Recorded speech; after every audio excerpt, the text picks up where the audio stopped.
적은 무리여 무서워 말라. 너희 아버지께서 그 나라를 너희에게 주시기를 기뻐하시느니라. 너희 소유를 팔아 구제하여 낡아지지 아니하는 배낭을 만들라. 곧 하늘에 둔 바 다함이 없는 보물이니 거기는 도둑도 가까이 하는 일이 없고 좀도 먹는 일이 없느니라. 너희 보물 있는 곳에는 너희 마음도 있으리라. 허리에 띠를 띠고 등불을 켜고 서 있으라.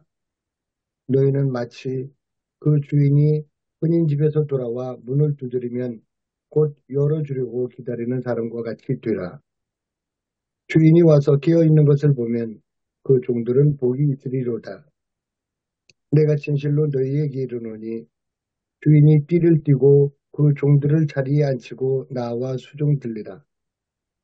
주인이 혹 이경에나 혹 삼경에 이르러서도 종들이 그같이 하고 있는 것을 보면 그 종들은 복이 있으리로다. 너희도 아는 바니 집주인이 만일 도둑이 어느 때에 이를 줄 알았더라면 그 집을 뚫지 못하게 하였으리라.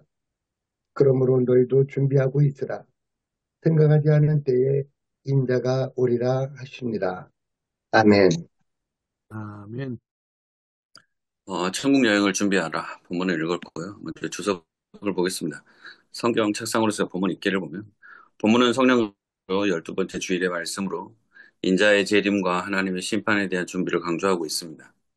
성령 만물을 새롭게 하면서 성령의 역사가 자신을 맡기는 자에게는 놀라운 변화가 일어난다고 이야기하고 있고요. 그래서 두 가지 질문을 하는데 우리는 하나님의 심판대 앞에 설 것을 인정하며 준비하고 있는가? 그리고 주님의 재림을 확신하며 준비하는 삶을 살고 있는가라는 두 가지 질문을 던집니다. 그리고 두 번째로 역사적 문학적으로 본문 읽기를 보면 누가복음 12장 1절에서 13장 9절은요. 큰 단락으로 보면 주제는 하나님의 심판과 인자의 재림에 대비하라는 내용입니다. 그래서 그걸 대비하는 방법을 예시를 들었는데요. 외식하지 않기, 하나님 경외하기, 그리스도의 시인하기, 하나님께 부요하기, 의식주 염려보다 하나님 나라를 추구하기, 깨어 기다리며 충성하기, 회개와 열매에 관해서 대비를 하고 있고요. 그리고 오늘은 본문 위치를 보면 32절에서 34절 말씀은 단락의 결론이고요.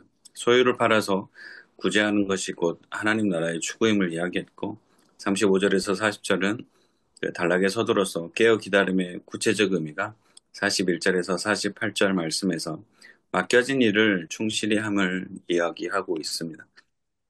그러면서 세 번째 신학적 명상적으로 본문 읽기를 보면 먼저 깨어 기다림을 이야기하고 있거든요. 허리에 띠띠고 등불을 켜는 것은 준비된 삶을 의미하는 것이고 주인은 언제 돌아올지 모르므로 종은 끝까지 깨어 있어야 한다는 것. 그리고 깨어 맞이하는 종은 메시아 잔치의 복을 누린다는 것. 그리고 깨어 있는 것은 주인의 뜻대로 맡겨진 일을 행하는 것이라고 35절에 40절에서 이야기하고 있습니다. 그리고 32절에 34절 말씀을 보면 하나님 나라를 추구하고 있거든요. 하나님은 자녀를 돌보시는 아버지, 의식적 문제를 책임지신다는 것. 그리고 성도는 의식적 문제에 집착하지 않고 하나님의 나라를 우선시한다는 것. 그리고 소유를 팔아 가난한 자를 구제하는 것이 곧 하늘의 보물을 쌓는다는 것.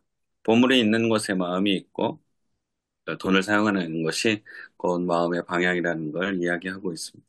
그래서 핵심 메시지를 보면은요, 재물이 아니라 하나님을 신뢰하라는 것, 그리고 맡은 사명을 충실히 행하라는 것, 그리고 하나님 나라와 의를 먼저 구하라는 것을 이야기하고 있습니다.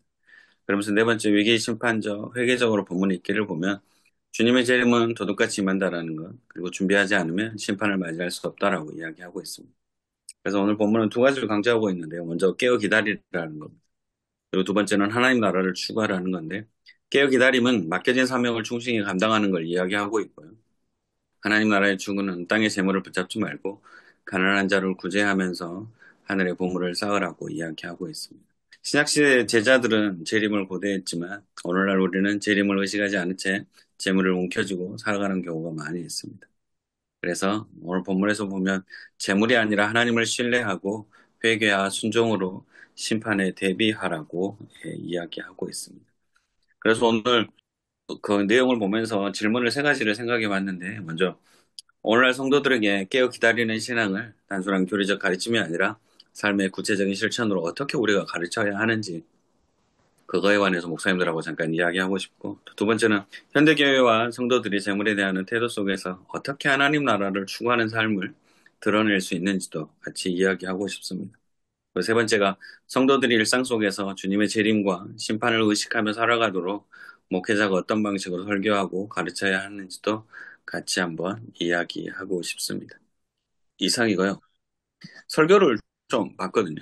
근데 저만 그랬는지는 모르지만 설교 거기 뒤에 있는 나와 있는 설교 보면서 저는 조금 영적 환전? 영적 환전이 저는 마음에 와닿지는 않았습니다. 어떤 말인지는 알겠는데 이게 너무 점핑이라고 저만 그렇게 느꼈는지는 모르겠지만 좀 그런 게 있지 않았나 하는 생각이 좀 들기도 했습니다. 이상입니다. 예.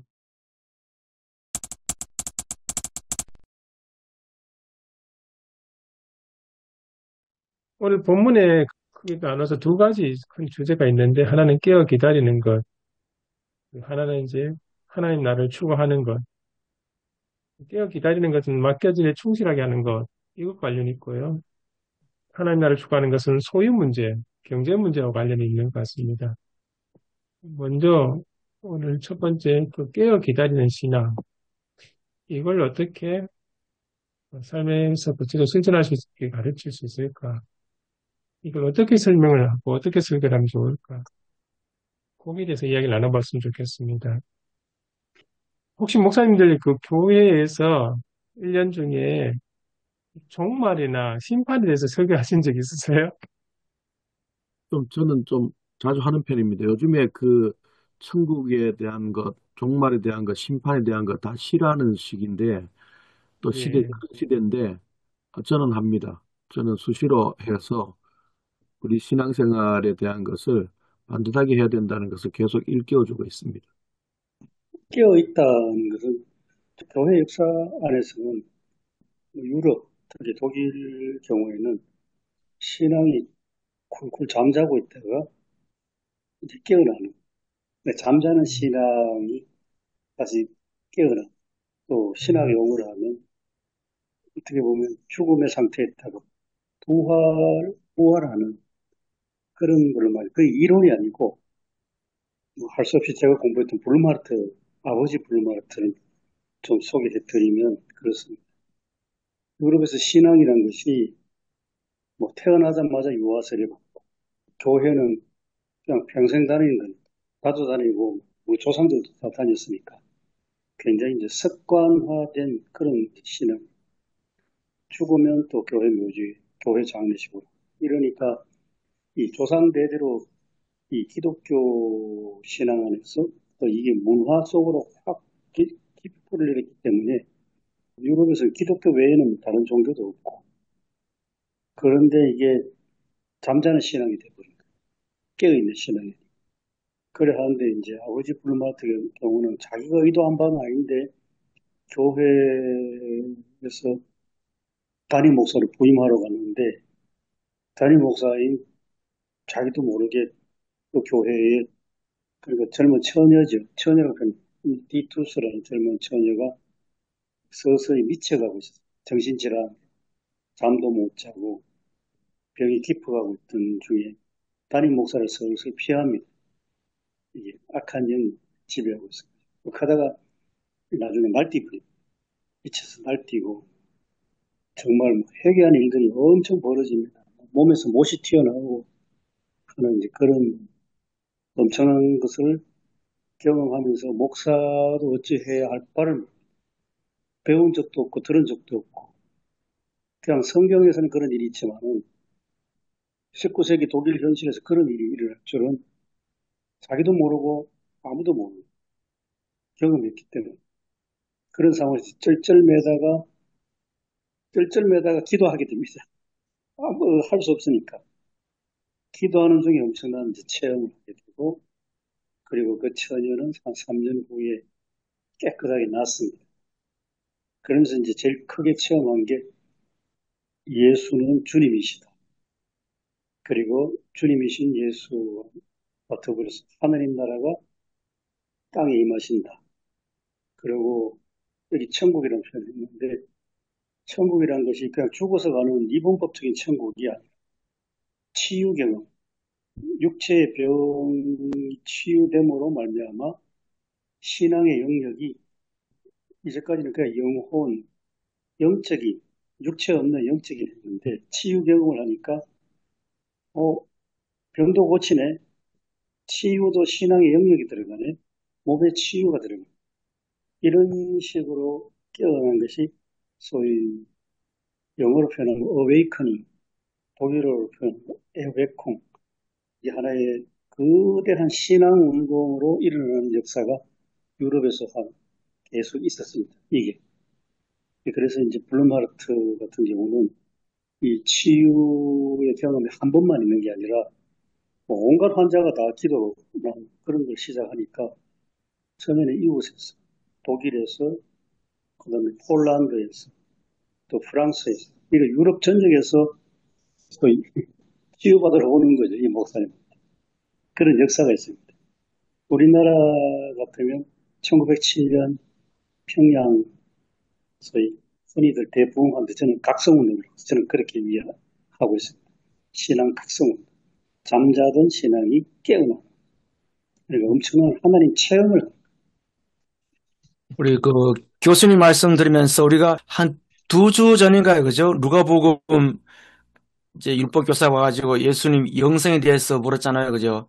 그래서 우리가 예, 이것 중에서 영생은 우리가 뭐 죽어서 가는 것만 아니라 지금 현재 있는 삶부터 이어지는 것이다. 굉장히 저는 거기에 대해서 공감하면서 저도 이제 뭐 자주 하는 건 아니지만서도 교인들에게 이제 종말론 설교를 할 때인데 저는 항상 그 현재적 종말론을 늘 염두에 두고 만약 우리가 죽어서 가는 이것만 생각하지 말고 정말로 예수님께서 언제 오시냐 우리는 그 시기에 너무 좀 매이지 말고 예수님은 지금 오신다. 지금 오신다.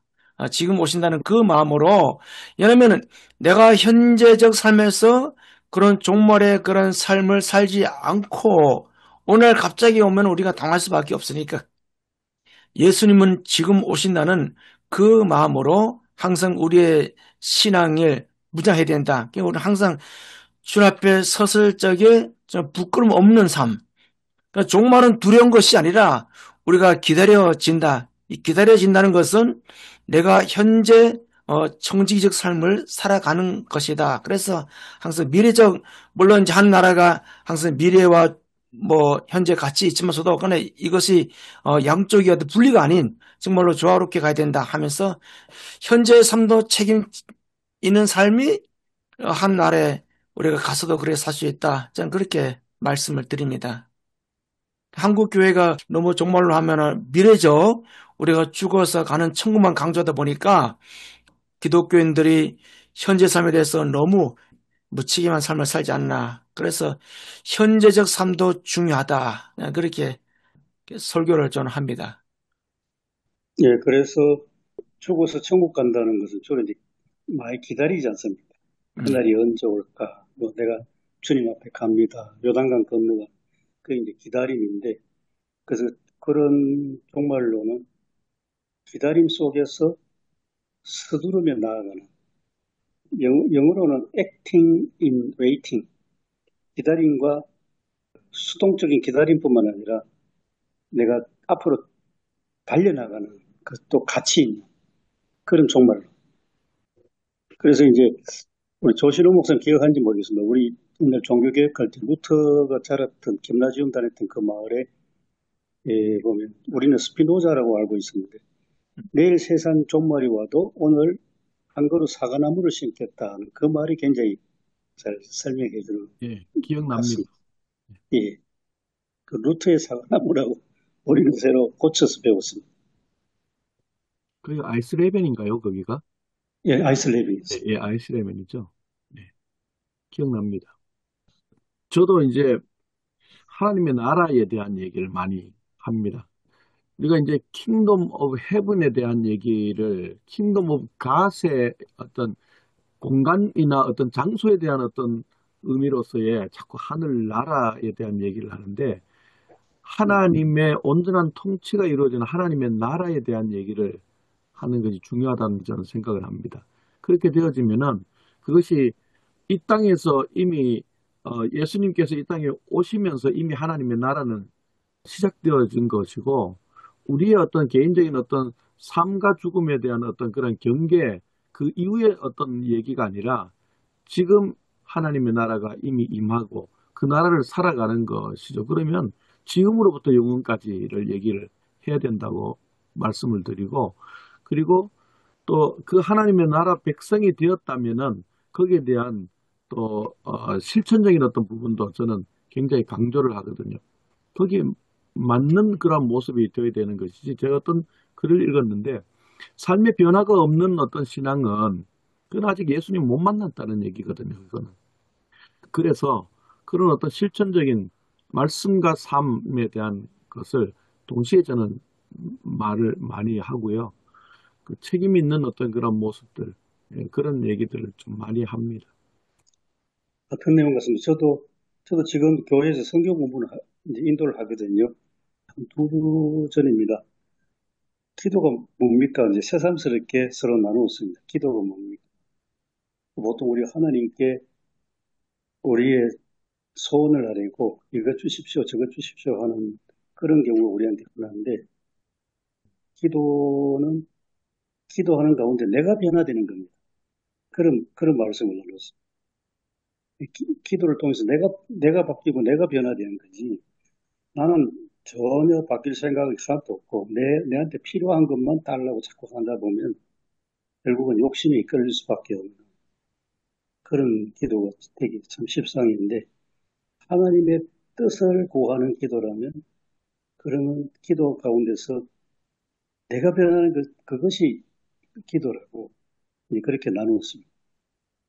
그렇게 변화가 굉장히 중요한 것 같습니다. 또 요즘은 교회 신앙생활이 변화되는 거 잘 못 보겠거든요. 저도 자꾸 너무 소위 이제 세속적 그런 어떤 관심이 많은 그런 교회 현실을 보면서 내가 달라지고 내가 변하면서 하나님의 뜻에 따라 사는 그 삶이 이제 기도라고 그렇게 서로 나눴습니다. 예, 교수님도 이제 변화 이야기하시고, 조 목사님도 이제 구체적인 삶을 이야기하셨는데, 제가 이거 질문하면서 깨어 기다리는 신앙 이야기하면서, 거기 뭔 느낌이었냐면, 신앙적으로, 목회적으로, 뭐 그런, 목회적 그런 것 말고, 일상적인 삶에서 우리가 어떤 모습이어야 된가. 이 깨어 기다리는 신앙이 말 그대로 주님의 재림을 기다리는 것만 그 교회에 국한시키는 게 아니고, 정말 가정이나 직장이나 뭐 내가 있는 현장 속에서의 신앙이 드러나야 되면 이야기해야 되지 않을까 생각했거든요. 그래서 구체적인 게 바로 성실한 직장 생활. 이게 깨어 기다리는 신앙의 모습이 아닌가. 그리고 네, 내가 정직한 거. 하나님의 자녀로서 이제 구체적인 삶을 살려면 맨날 했던 그러한 그냥 입에 발리고 뭐 그런 잘못된 그런 것들 말고 내가 정직하게 살아가는 거. 그리고 가정 안에서 내가 사랑을 실천하는 게 깨어 기다리는 신앙의 모습이 아닌가. 목회적인 모습도 있지만 우리가 일상적으로 일상 속에서의 실천하는 그 삶의 모습이 깨어 기다리는 신앙의 모습이 아닌가를 생각했었거든요. 그래서 우리는 말씀과 기도도 이야기하지만 내 일상 속에서의 정말로 정직한 삶 그리고 성실한 삶 이게 조 목사님도 이제 실천적인 구체적인 삶을 이야기하셨잖아요. 그리고 이제 교수님도 기도로서의 나를 변화시키는 그 모습이어서 깨어 기다리는 신앙이 내가 일상 속에서 내가 주님을 만나 새롭게 변화되는 그러한 모습을 보여주는 게 깨어 기다리는 신앙이 아닌가를 생각을 했고 거기에 관해서 아마 이야기했으면 좋겠다라고 해서 제가 질문을 정했거든요. 그러니까 일상 속에서의 신앙을 실천하는 게 이 모습이 아닌가라고 생각을 했어요. 네, 이상훈 목사님 말씀하셨던 그 언급이 사실 오늘 주석에도 약간 언급이 돼 있거든요. 저희들 지금 깨어 기다리는 신앙이 12장 35절에서 40절 말씀이 중심이 되는데 사실 이것은 그 뒤에 나오는 41절부터 48절의 말씀과 분리되지 않는다는 그런 언급을 하면서 41절과 48절의 내용이 그 이야기거든요. 누가 신실한 청지기를 보겠는가 하면서 그 청지기가 얼마나 자기 주인이 맡겨진 일에 성실하게 감당을 하는가, 제때 양식을 내주라고 시키는 것을 잘 감당하는가, 얼마나 성실하게 하는가, 그 이야기가 나오거든요. 그래서 오늘 주석하신 교수님은 깨어 기다린 신앙을 맡겨진 일에 충실하게 하는 것하고 연결시켜서 이야기하시는 것 같습니다. 예, 그것도 어쩌면, 있고, 예, 예, 아까 추석에 보니까 너희 소유를 팔아 구제하여 33절 낡아지지 아니하는 배낭을 만들라. 그 예. 말씀은 이 본문 말씀은 오늘 처음에 유재룡 목사님 말씀하고 딱 일치한다고 그렇게 느껴집니다. 쌓지 말고 흘려보내라는 거. 네. 아, 이게 너무 귀한 건데 우리 쌓으려고.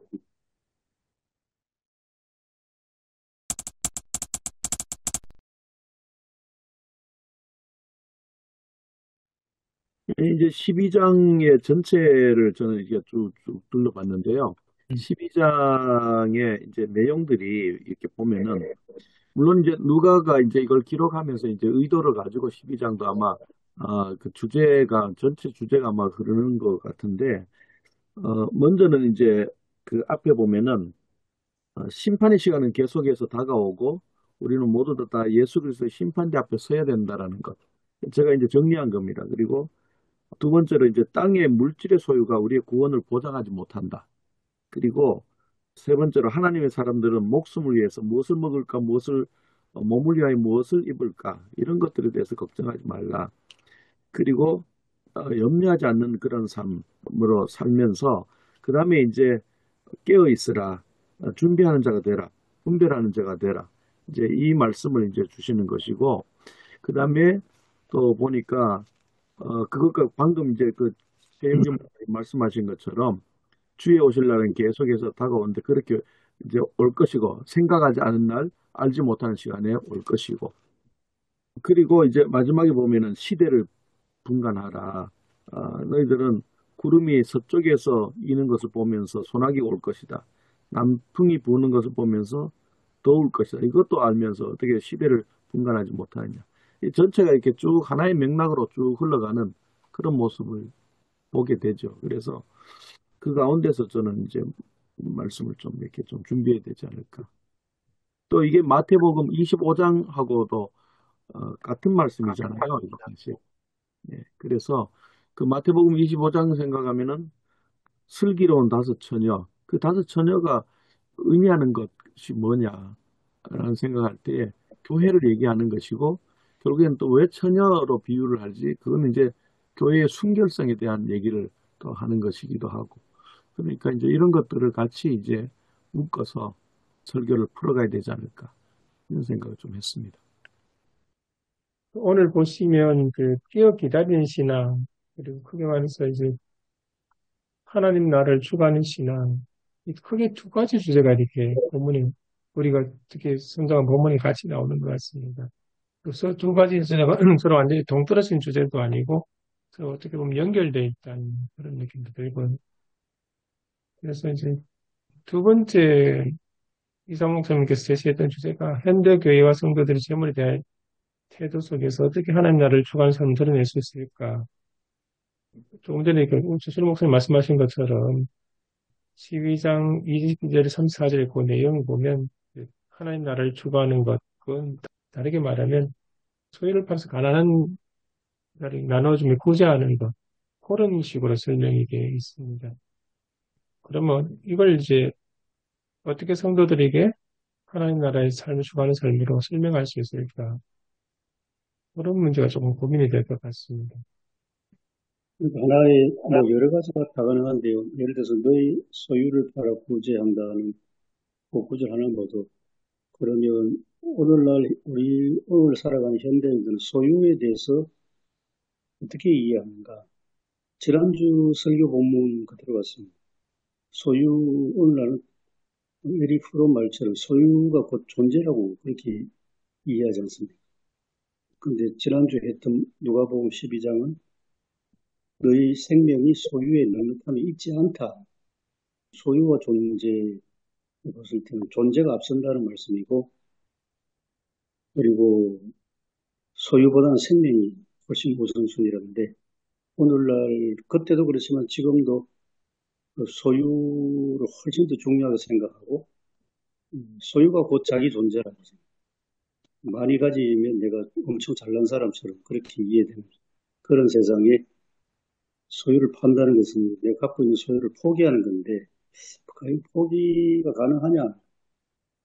우리 스스로 질문을 해보면, 그거 팔으라고 하는데, 과연 팔 수 있느냐? 그런, 오늘 우리가 살아가는 때에 대한 이해도 역시 중요한 것입니다. 깨어 있는데, 이런 오늘 우리의 현실 속에서 우리가 집착하고 있는 몇 개를 우리가 생각하면서, 그걸 이제 팔아서 구제하라는 것은 이웃에게 나누라는 건데, 그거 하나만 봐도, 이 본문 들고 설교하는 목사님들이 긴장감이 참 높겠구나, 그런 생각은 듭니다.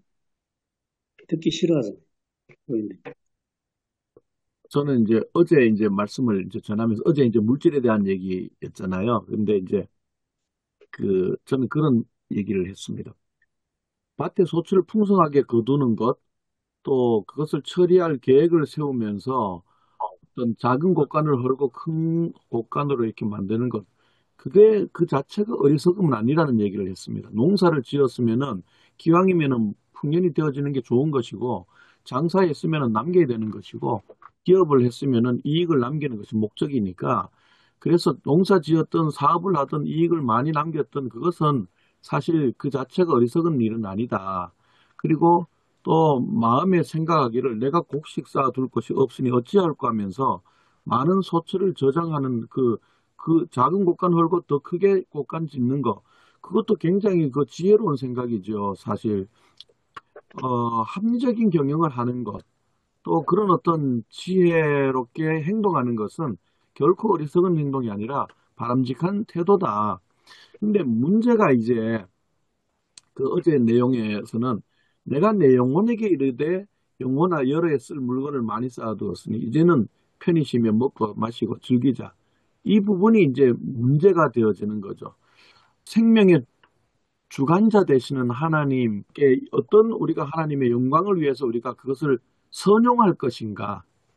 이 문제인 것 같아요. 그렇다면 결국에는 이제 그 청지기적인 어떤 그러한 사고가 돼야 된다라는 거죠. 그것이 나에게 맡겨주신 것이고 더 많이 맡았으면은 그것에 대한 또 책임감도 그만큼 커져야 되는 거잖아요.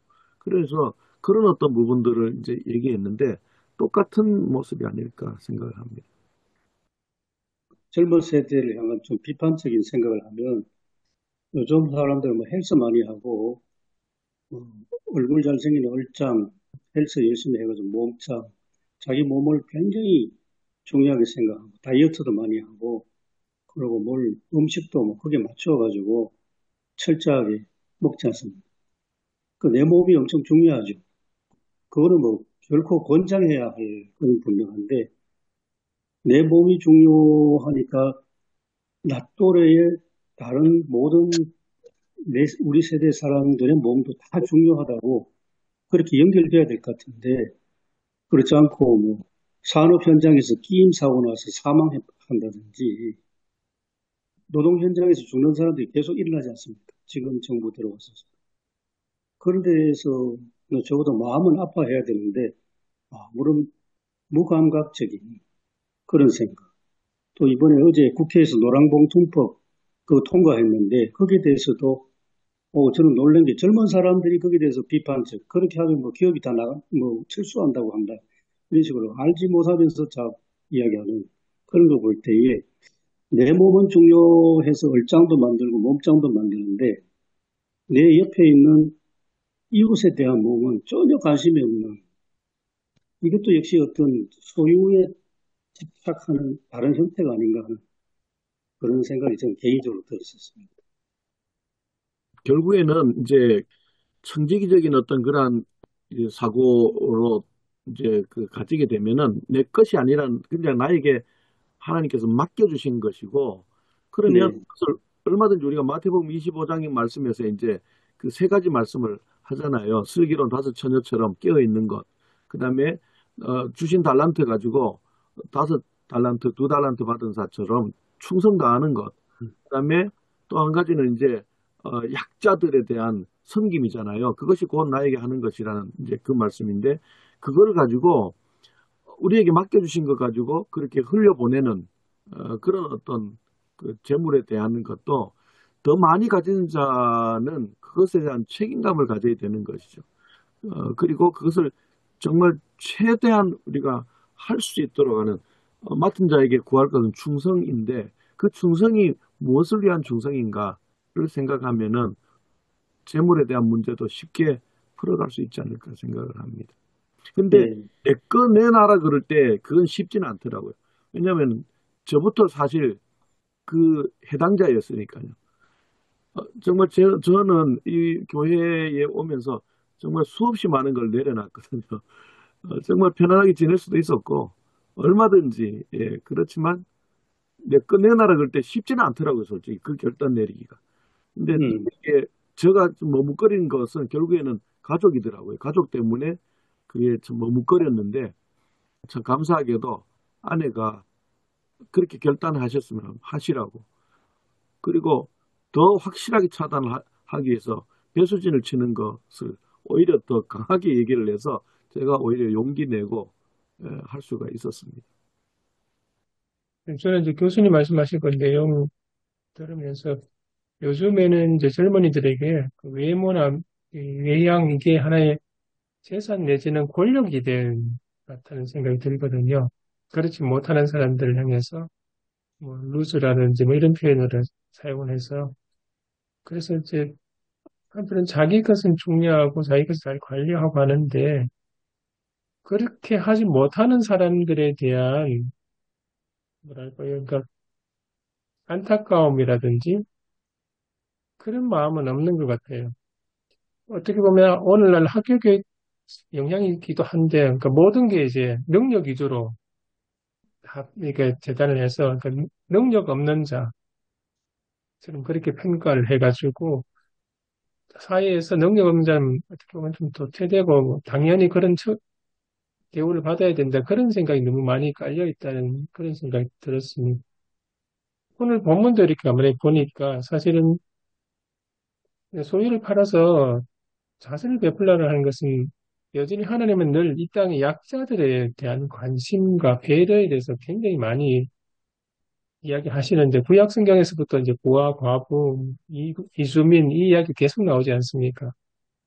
그래서 오늘 본문도 사실은 이 소유를 팔아서 구제를 하는 것은 하나님께서 만드신 이 나라, 하나님의 이 세상 속에서 하나님의 뜻이 이루어지길 원하는데 그 뜻이 그 땅의 약한 사람들도 같이 더불어 살아갈 수 있게 배려하는 그런 것이 이제 좀 많이 이야기하신 것 같은데 거기에 비해서 오늘날 어떻게 젊은이들 의식 속에는 내가 노력했으니까 당연히 내가 누려야 되고 약한 사람, 못 가난한 사람은 그들이 노력하지 못해서 게을러서 뭐 그렇게 됐다는 그런 무의식적인 그런 생각이 많이 깔려 있는 것 같습니다.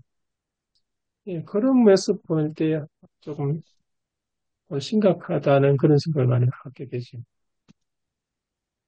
몇 년 전에 경험했죠. 문재인 정부 때에 그 인천공항의 직원들이 비정규직으로 정규직으로 그렇게 하려고 할 때 그 정규직 직원들이 막 거세게 반대한 이유가 우리는 엄청 노력해가지고 정규직 됐는데 비정규직 저 인간들은 우리만큼 노력도 안 했는데 왜 정규직이냐 하고 엄청나게 반대했지 않습니까?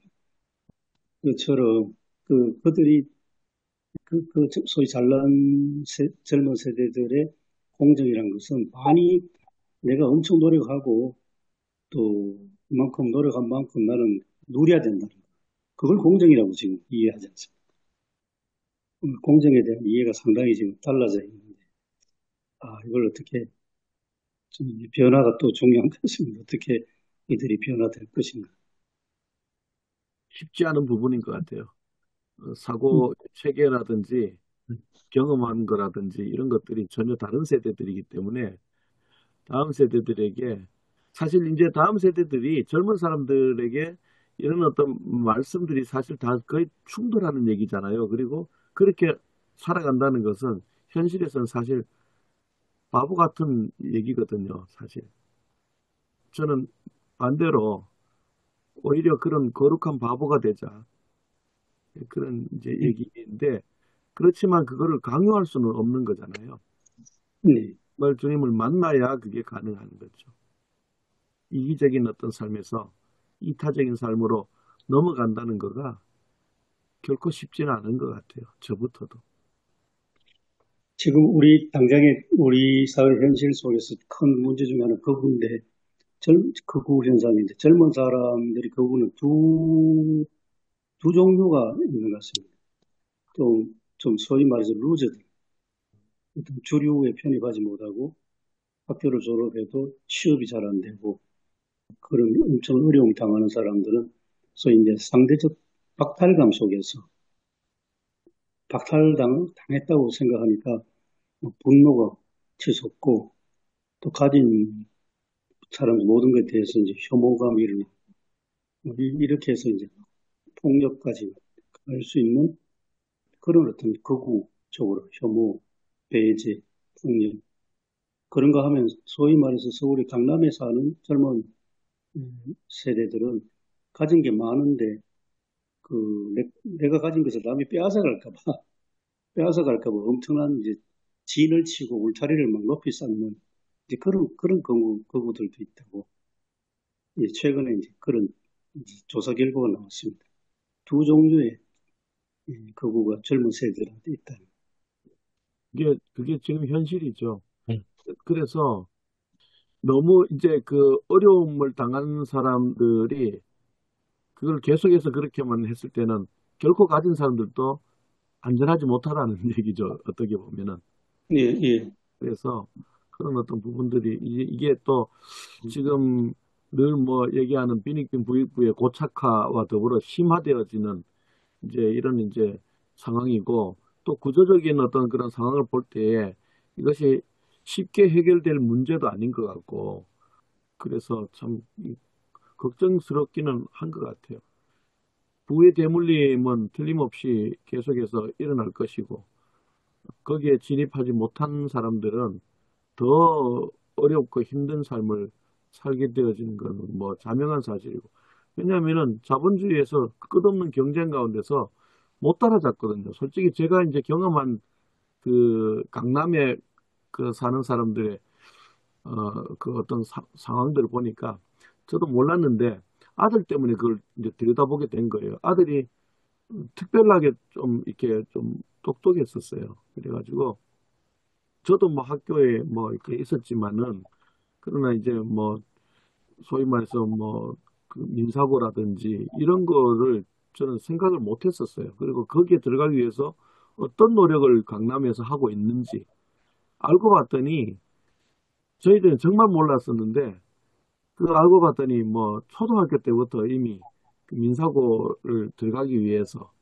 혹은 또 외고나 뭐 이런 어떤 특별한 데를 가기 위해서 그 돈 있는 사람들끼리 그걸 다 묶어놓고 그렇게 하고 있더라고요. 저만 이제 나중에 이제 이렇게 보니까 바보가 되어 있는 거예요. 근데 뭔지도 모르고.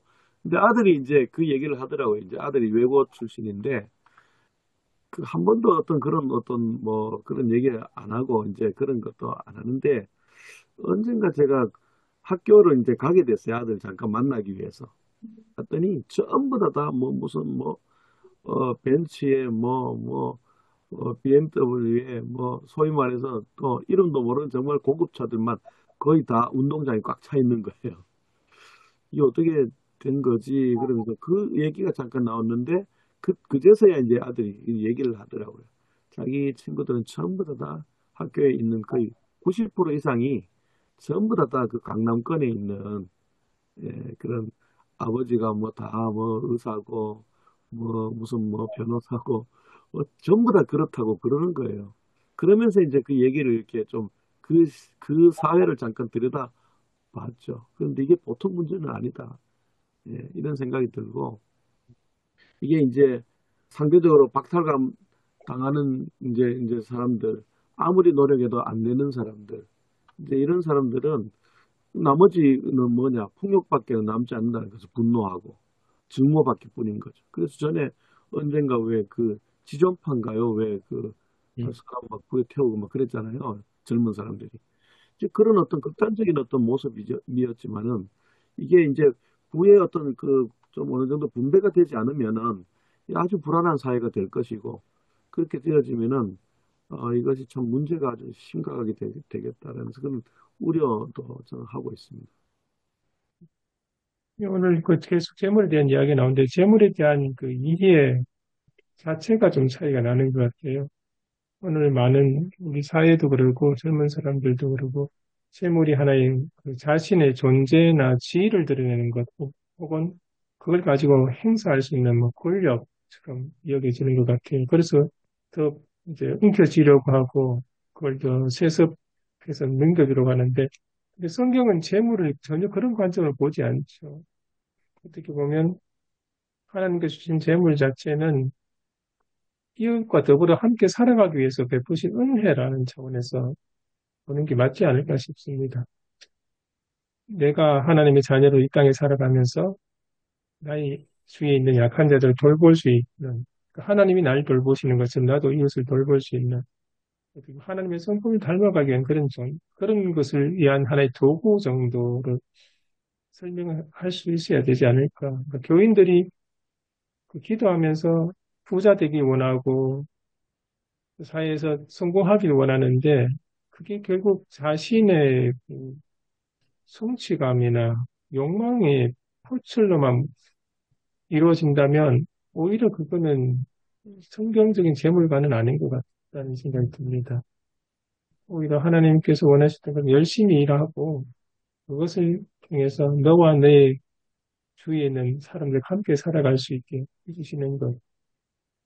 그런 재물관 차이가 조금 심각한 것 같다는 생각이 들고요. 그래서 성도들에게 그런 이야기를 해줘야 되지 않을까. 하나님께서 왜 우리에게 재산을 주시고, 우리에게 능력을 주시고, 우리가 이 땅에 살아가서 일할 수 있게 하시는지 대한 의미를 조금 성도들에게 알려주는 게 바람직하지 않을까 그런 생각이 듭니다.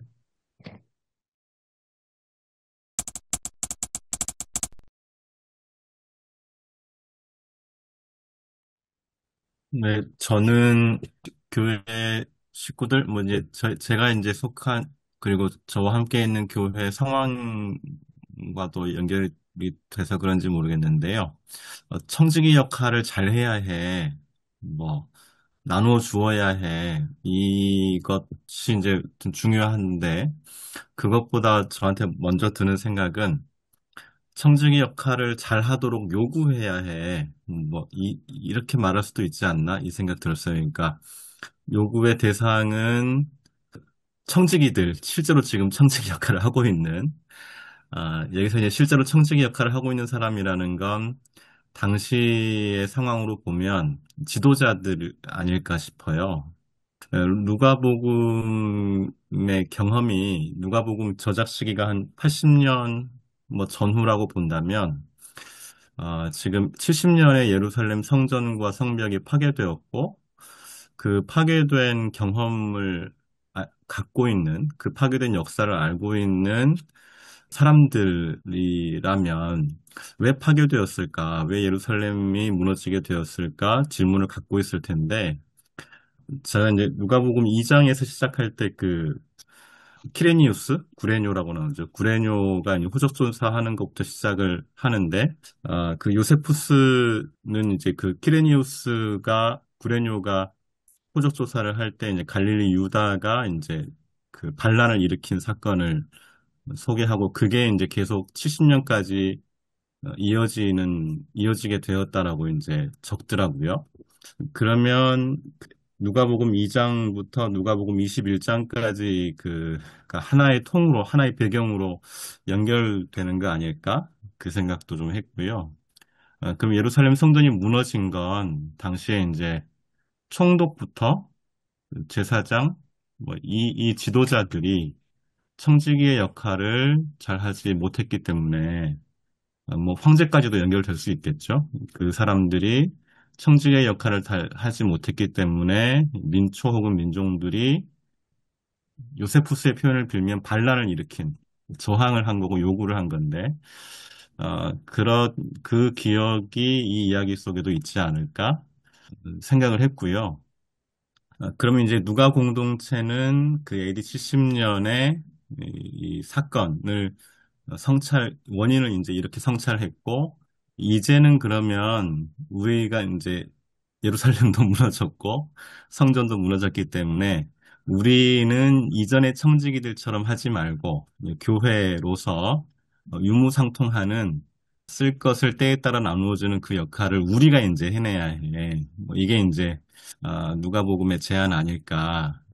그렇게 이제 좀 해석이라고 해야 될지 상상이라고 할지 모르겠는데 그러니 우리는 그럼 그 근거가 뭐냐? 우리는 왜 이걸 해야 하지라고 했을 때 뒤에 그 예수께서 이제 불을 내가 땅에 던지러 오는가 그 맥락이 또 이어지는데 초대교회는 이와 같이 이제 임박한 재림에 대한 기대가 이제 있었기 때문에 재물을 이제 적극적으로 어떻게 보면 좀 우리 시대의 표현을 우리 식으로 하면 좀 극단적으로 재물을 나누어 주었던 그런 이제 순간이 있었잖아요. 사도행전 4장에서 역시 이제 누가와 사도행전이 이제 하나의 저작으로 우리가 생각한다면 그런 결론 또 그런 실천에 가지 않았을까? 뭐 생각이 저는 듭니다. 그래서 뭐 일단 우리가 청지기의 역할을 잘 해야 해라고 말하기 전에 지금으로 치면 이제 정책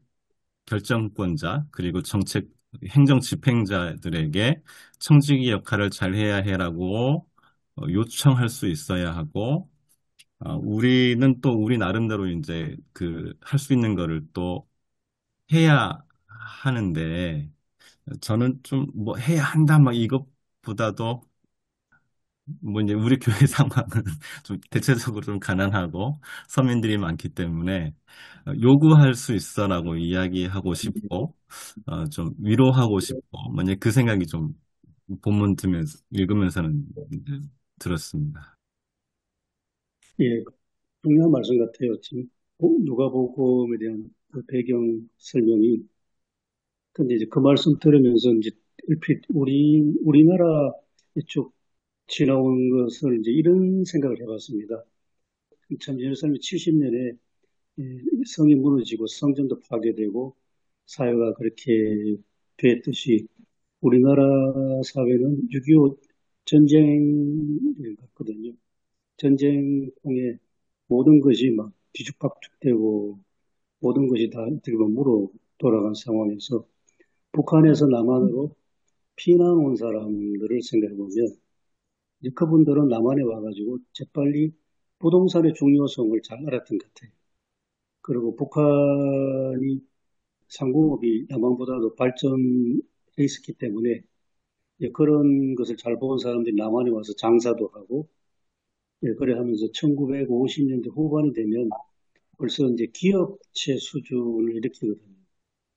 그때 한경직 목사님이 미국의 산업선교인지 산업전도인지 몰라도 산업전도로 우리는 표현되는데 그거를 우리 교단만 수용했습니다. 장로교가. 수용해가지고 산업전도운동을 했는데 그 산업전도운동 할 때에 서울의 굴지의 방직공장이라든지 심지어 호남의 이제 전남방직까지 다 이제 방직공장으로 막 산업화 이전에 이제 성공에 들어갔는데 거기 산업전도가 들어가니까 굉장히 어떤 그 기업 윤리를 좋은 의미에서 많이 좀 심어놨습니다. 사장님은 사원들이 어떤 공장에서 일만 하지 않고 학교도 다닐 수 있도록 야학도 열어주고 기숙사 생활도 하고 다 이제 시골에서 왔으니까 그렇게 해나가는 게 산업전도였고 그런데 1968년도입니까? 스웨덴에서 그 WCC 제4차 대회죠.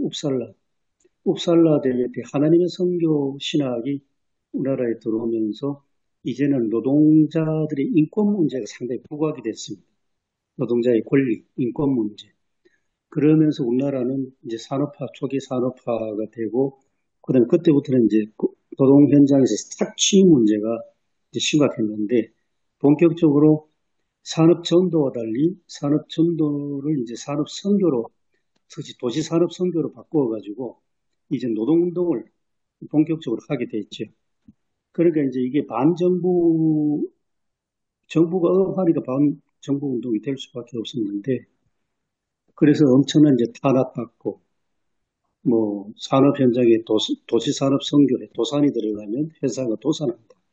그렇게 치부해가지고, 굉장히 이제 억압받는. 이제 그렇게 되면서 교회 다니는 사람들 가운데서 기업체를 운영하는 사람들이 상당히 많아졌거든요. 이제부터. 특히 영락교회 그렇고, 제가 현재 있는 동신교회도 그렇고, 동신교회 같은 경우는 본격적으로 이제 신일 산업, 이제 이런, 근데 그분들이 보면 좋은 일도 많이 했어요. 동신교회 같으면 그때 부동산 크게 사는 것을 동신교회 지금 기도원이 있거든요. 뭐 무려 제가 듣기로 뭐 100만 평이 넘다는 말을 들었는데 그렇지. 그다음에 교회 건축할 때도 남한으로 피어나와가지고 부자가 된 동신교회 네 사람이 교회 건축을 다 했거든요. 지금도 엄청난 건축이. 그리고 교회 재정의 80%를 담당을 했답니다. 그러니까 그렇게 든든하게 이제 후원자 겸 헌금자가 있으니까 동신교회 같은 경우는 굉장히 안정되게 교회가 잘 해나왔습니다. 그런데 이제 지금 이 시점이 되니까 그런 초기 산업화 시절도 훨씬 지나서 21세기에 되니까 우리나라 뭐 조선업이 세계 1위고 뭐 자동차는 지금 세계 5위, 7위 뭐 이렇게 하고 반도체도 세계 굴지 아니겠습니까? 이런 상황에서 생각해보면 옛날 로마 황제한테 예수도 안 믿겠지만 당신 청지기 노릇 잘하세요 했다면 로마 황제가 어떻게 생각했을까? 오늘날 이제 세계 굴지의 기업체한테 청지기 노릇 잘하세요 그렇게 이야기했다면 예, 그런 대기업을 운영하는 교회 소위 이제 장로들은 청지기를 어떻게 이해할까? 새삼스럽게 저는 질문이 떠오르는 상황입니다. 일반 교인들 사이에서는 청지기는 굉장히 중요한 주제, 설교 주제는 이건 분명한데, 오늘 우리가 뭐 완전 제5세대 산업화 시대, AI 본격적으로 들어오는 이런 현실이 접했는데, 우리 말고, 소위 엄청나게 부를 쌓아놓은 사람들한테 청지기로 잘하세요 하면, 그분들의 재산의 1%만 내놔도 엄청난데, 그 과연 마음이 움직일까? 저는 솔직한 질문입니다, 그게. 우리 사회를 보면서. 아까 조신우 목사님도 말씀하셨는데, 벌써 아이들 교육도 보면 이게 계층화를 넘어서 계급화되어 있는 것 같거든요. 네. 예, 계급화된 이 사회 속에서 확실합니다. 교회가 어떻게 해야 되느냐 참 고민이 많은 것 같습니다. 어줍지 않게 얘기하다 보면은 오히려 그분들은 그냥 픽 웃어버리죠. 그냥. 그런 이제 예, 나쁜 말로 말하면 없는 것들의 얘기라는 얘기죠. 그게. 그러니까 예, 그냥 어리석은 자가 되어버리는 거예요. 세상이 전혀 다른 어떤 그 세상이니까. 근데 제가 이제 들으면서 김영준 목사님 이제 말씀하시는 가운데서 누가복음에 대한 그 저작 시기에 대한 거를 말씀하셨잖아요. 그거를 이제 우리가 이제 한번 좀 짚어봐야 되지 않을까라는 생각은 좀 합니다. 왜냐하면은 저작 연대에 대한 것도 여러 이제 그 견해들이 있는데 우리 보수적인 어떤 그런 측면에서는 60년대 초반에 이제 이게 바울 순교 전에 아마 기록되었을 거라고 이렇게 보는 견해도 있고 뭐 예루살렘 이제 멸망 뭐 70년 전후로 해가지고 그 멸망 직후에 아마 기록되어졌을 거라는 그런 견해는 이제 중도적인 어떤 그 견해인데 또 그 이후에 또 이제 또 진보주의자들은 또 80년대 이후에 또 기록되어져 이런 어떤 견해 차이가 있기 때문에 그런 어떤 부분들에 대한 것을 이제 좀 어느 정도 얘기를 해야 되지 않을까 이제 이런 생각은 좀 합니다. 언급은 해야 되지 않을까 생각을 합니다. 아마도 많은 선착자들은 김영준 목사님이 말씀하신 그쪽으로 있지 않을까 그런 생각이 듭니다. 75년, 80년, 그 사이. 네, 뭐 저는 뭐 연구자는 아니기 때문에 여기 제가 이제 보고 있는 제가 본 건 이제 독일 성서공의 해설, 독일 성서공의 해설에 의하면 이렇게 요 정도로 제가 음, 소개하겠습니다. 네, 검정 공인된 독일에서는 그렇게 통용되는 네, 네. 저도 가끔씩 봅니다. 예.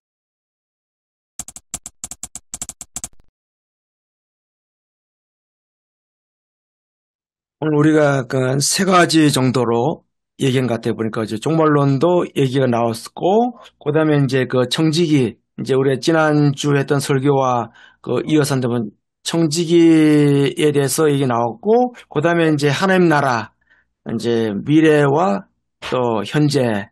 그렇다면은, 저는 이 세 가지 놓고 본다면은, 주님은 다시 오신다. 주님 다시 오신다. 그렇다면 우리가 이제 깨어 준비하라. 그래서 주님 다시 오신다. 깨어 준비하자. 이렇게 설교 방향을 좀 잡아야 되겠다 생각이 들고요. 그러면서 이제 설교를 이제 바르게 이어간다면은 그러면 주님 반드시 오시고 그리고 깨어있는 종의 삶은 무엇인가? 오늘 본문에도 뭐 허리에 뭐 띠를 동이고 이렇게 나오지만서도 늘 항상 준비하는 거잖아요, 그죠? 예, 그런 차원에서 좀 설교를 이렇게 구상을 고민하면서 해야 되겠다. 사실 아까 우리 김용준 목사님 말씀했지만서도 사실 우리 교회 교인들도 뭐 그렇게 여유가 없거든 사실 뭐 어쩌면 가난한 사람들이죠. 근데 과연 청지 산미가 어떻게 종할 것인가 참 고민도 됩니다. 전 준비하면서 거기 주석도 있지만 32절에 32절을 보면서 하나님은 우리에게 나라를 주시기를 기뻐하신다라는 그걸 좀 넣고 같이 했으면 좋겠다는 생각을 했어요. 그래서 세 가지로 먼저 하나님은 우리에게 나라를 주시기를 기뻐하시고 두 번째가 땅의 재물보다 하늘의 보물을 추구해야 되는 삶 그리고 세 번째가 깨어 준비된 삶을 살아가자라고 해서 이런 주제로 세 가지 주제로 해서 준비해서 하면 좋지 않을까라는 생각을 했습니다. 그 아까 제가 종말을 이게 저는 종말은 우리가 한국 교회가 너무 좀 무섭고 두렵게 하다는 거죠. 오늘 본문에 보니까 종말은 두려운 것이 아니라 정말로 믿음으로 기대하는 것이다. 믿음으로 기대하는 것이다. 한국 교회가 너무 종말에 대해서 교인들이 겁을 많이 준 것도 있었고, 저는 이것을 좀 편안하게, 참 우리가 이 종말은 좀 두려움이 아니라 정말 물론 이제 그 준비한 자에게도 심판과 있지만서도 그러나 이걸 믿음으로 기대하는 자에게는 종말은 두려운 것이 아니라 오히려 기대하는 것이다. 이렇게 지금 생각이 나니까 이제 말씀드린 겁니다. 지금 쭉 말씀하신 거 그냥 그대로 이어가면 될 것 같은데요. 지금 유 네. 목사님 말씀하신 거에다가 우리가 이제 계시록 이제 말씀을 전할 때 저도 지금 수요 예배 때는 계속 이제 요한계시록 지금 전하고 있고 이제 마지막 두 장 남았는데요. 요한계시록 우리가 이제 정통적인 어떤 종말론은 참된 믿음의 사람들은 아무 문제가 없는 오히려 기다려지는 날이죠. 오히려 기다려지는 날이고 또 그 하나님의 나라를 살아가는 참된 믿음의 백성답게 사는 것이 또 중요한 것이고 그러면 아무 뭐 종말에 대한 두려움은 없는 거죠. 그리고 하나님께서 주시기를 기뻐하는 그 나라, 그 나라의 백성이라고 한다면 정말 거기에 걸맞는 그 삶을 살아가는 것인데 그 기쁨을 한번 누려보는 것. 우리가 이제 어제 부자 이야기 같은 경우에 탐욕과 자기중심의 삶을 경계하라는 얘기인데 자기 자신을 위한 그래서 하나님 앞에 하나님과 무관하게 살아가고자 하는 그 삶의 방향성을 조금만 틀어버리면 그 삶의 방향성이 바뀌어지면은 그 기쁨이 넘치는 그 삶을 살 수가 있고 그것이 곧 하나님의 나라의 시작이 되어지는데 또 그것을 누릴 수가 있는데 그것을 한번 실천하는 게 어떻겠냐라는 그 겉면으로 나가는 것도 괜찮지 않을까 생각합니다. 예. 제가 하나 링크를 올렸는데요. 제가 논문 예, 쓰면서도 그 10년 카톡방에 전에 올리시. 네, 우리는 차별에 찬성합니다라는 오찬호님이 쓰신 사회학자가 쓰신 오늘의 청년 세대에 대한 책인데 소위 말해 이제 뭐 인천공항 그 정규직 사건에 대해서 이제 교수님께서 말씀하셨지만 그 전보다 그 더 전에는 KTX 여승무원들이 이제 비정규직에서 정규직 되는 것들에 대해서 이 오찬호님 수업을 하다가 많은 학생들이 그거에 대해서 이제 아마 공감하고 또 이해할 거라고 생각했는데 오히려 한 3분의 2 정도 이 학생들이 그것을 굉장히 격렬히 반대하는 것을 보고 충격을 받으면서 이분이 이제 논문을 쓰셨는데 그래서 이제 지금의 청년 세대가 오히려 차별에 찬성하는 이유와 또 청년들의 그 공정성 논쟁에 대해 이제 해석한 책인데 되게 2013년에 나온 책입니다. 예, 그래서 예. 이제 이 책에 보면 그 소위 말해 요즘에 이제 과잠이라고 아시는지, 이제 대학생들이 이제 잠바를 입고 다니잖아요. 거기 보면 학교 이름도 써 있고 네. 한데, 예, 맞아. 예. 이제 거기에 보면 이제 내가 이 학교 다니라는 걸 자랑하는 거죠. 근데 오히려 더 뭐 S대 같은 경우에는 나는 너희들하고 달려서 고등학교 출신까지 그 과잠에 기록을 한다.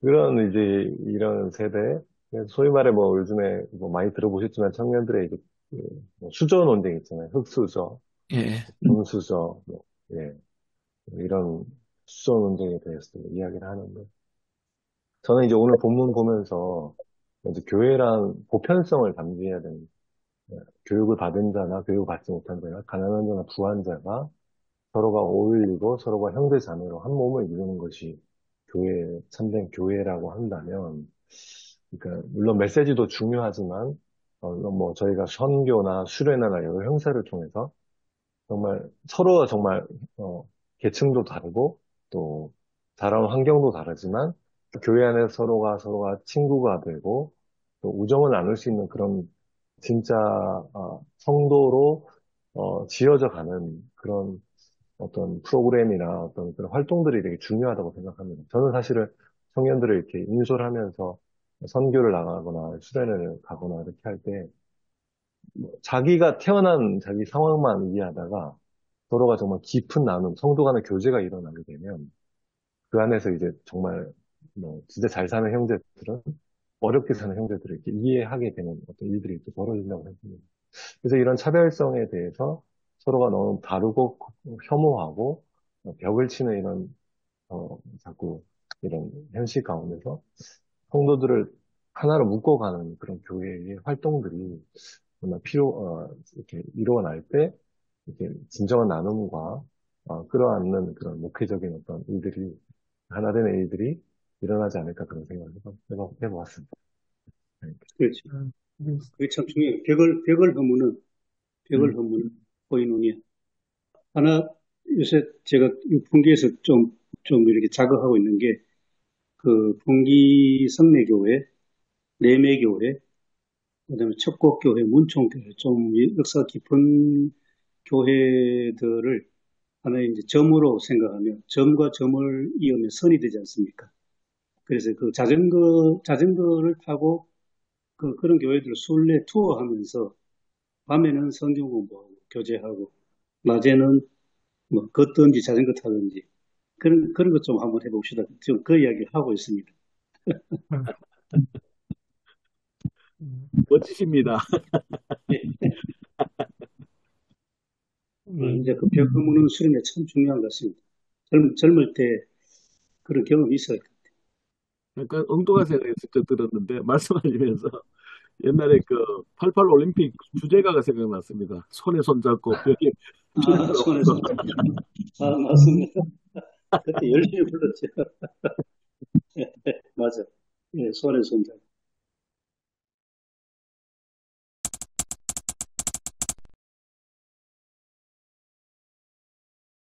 사랑하는 감사합니다. 월요일 아침에 이렇게 목사님들과 같이 하나님의 말씀을 같이 봤습니다. 주님, 이 하나님의 말씀을 한 주간 저희들이 다시 묵상할 수 있게 도와주시고 하나님이 진정으로 저희들에게 하시는 그 말씀을 저희들이 깨달아 성도님들께 하나님의 말씀을 증거하는 자로 살아갈 수 있게 도와주시옵소서. 이번 한 주간을 복된 한 주간 될 수 있게 도와주시고 성령님의 인도하심과 성령님의 계획에 순종하는 목회자 될 수 있도록 도와주시옵소서. 오늘 이 시간에도 함께해 주심을 감사를 드리며 예수님의 이름으로 기도드립니다. 아멘. 아멘. 자, 고맙습니다. 항상 쉬었다 뵙겠습니다. 수고하셨습니다. 감사합니다.